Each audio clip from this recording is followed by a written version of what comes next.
Alright, here's what the unit looks like removed. That's the back where the cable goes in. If you can see that silver drum in there, the gold piece in the middle there, that silver piece, on this side there, the silver piece here, that's what the cable turns, and then that inside gold piece there, that's what moves the needle. The faster the silver part spins, the higher brings the gold piece. I think it works by magnets pretty much. It is kind of, greasy and dirty in there. Maybe that has something to do with the reason it's not working. So these two screws in the front there, on the left and right hand side, that should take the odometer dials off, and the pin in the middle, I should be able to get the inside of it. So let's see if that works. Alright, here's what we got.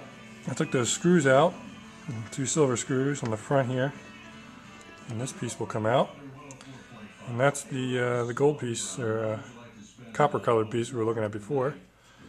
And the silver piece stays in there. And then there was two gold screws, one on this side, one on that side. That allows me to pop out the trip meter. Alright, so that piece comes out, just like that, on the side. This little gear here is going to fall out anyway. This turns the odometer out of side. This is what we're left with. This is, I think, where my problem is. The grease that's on here is, like a yellowish color, and it's kind of sticky.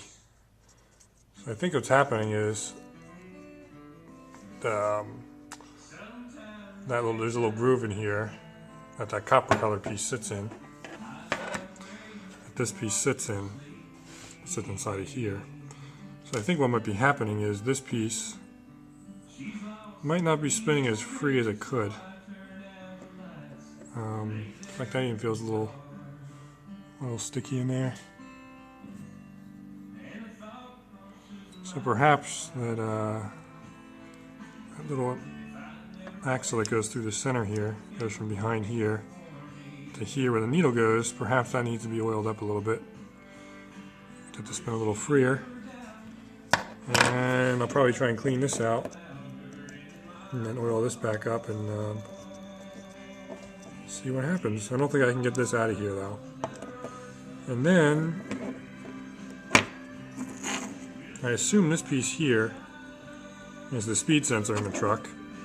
Basically the way this works is every time the shaft, every 4 revolutions of the cable, actually no, every 1 revolution of the cable sends 4 pulses to the computer. That's how the computer knows the speed of the truck. So that's obviously not replaceable, but I'm going to try and clean this up and then put it back together, and if it works, works. If not, I'll be replacing it. Alright, here's what I did. Clean this up. Clean the outside and the inside of that with denatured alcohol. And I noticed that when you spin this piece, it used to go really slow back to it's got a little tab, this tab here, I don't know if you can see that. It's a little tab on here, and that's the stop at 0. When you turn it this way, it takes a really long time to go back. It's really stiff. Now, a tapping noise.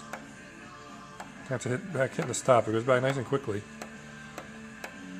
I noticed on the end of the pin here, there's a lot of really thick grease, and that pin sits inside the middle of that. So perhaps because the grease was all really thick, that as you were driving, this would begin to move and it would keep going, and that wouldn't. The spring on the front here was not strong enough to pull it back down to where it should be. So we'll see. I'll put it back together now, and I'll spin the back there with a screwdriver and see what the needle does, if it works better or not. Alright, I got the unit back together. Got it pretty easily. Just the 4 screws, 2 silver ones in the front, gold one on that side, gold one on that side. So what I did is I stuck a screwdriver in the end here, because that's where the cable turns, and that spins that silver piece there, which in turn turns to the gold piece. And it seems to be working much freer now. The inner piece, when the needle connects to, returns back to 0 much quicker than it did before. So I'm hopeful that it will work when I get it back together. So I'm going to reassemble my instrument panel there. Hopefully it goes back together as easy as it came apart. And then we'll get it back in the truck and see what happens. Okay, we have a fully assembled instrument panel again. Went together very easily. What I did when I put the speedometer needle back on, I actually had it pointing at about 20. I pushed it on the pin because it's a friction fit, and then I turned it back so that it would hit the pin at 0, because there's no pin on the gauge. Like I showed you the stop on the speedometer, that's what stops it at 0. So that made it fairly easy. And I guess why I have it out, I can show you the back here, people that are interested. There you go. Let's turn it over. All these little black plugs, those are going to be for light bulbs. So I don't have any light bulbs burned out, so I don't need to replace any of them. So I'm going to go over here and put this on the side. See if we can't get it all back together now. Hopefully it goes together as easy as it came apart. I think it should. I've had most of it apart before. I've never had the instrument panel out though. So we'll see. I think the hardest part's going to be getting this cable back on, because there's no play. That's just where it is. That's how much space there is when it comes out through the firewall. So, and the cable inside there is a square end, so it has to line up perfectly. So we'll see if I can get that back on. Alright, as you can see, it's all back together. Actually went together very easily. I'm pretty happy about that. All the radio stuff back together. These 3 wires here for my satellite radio receiver. It goes right there. I was running right through there. So, time to go for a test drive and see if it works. Okay, so far it appears to be a success. All the gauges work. Well, my truck hasn't warmed up yet, so I don't know if the temp gauge worked, but I think it does. Fuel gauge reset to where it should be. Tach works. Speedometer works. So we'll see how long that lasts.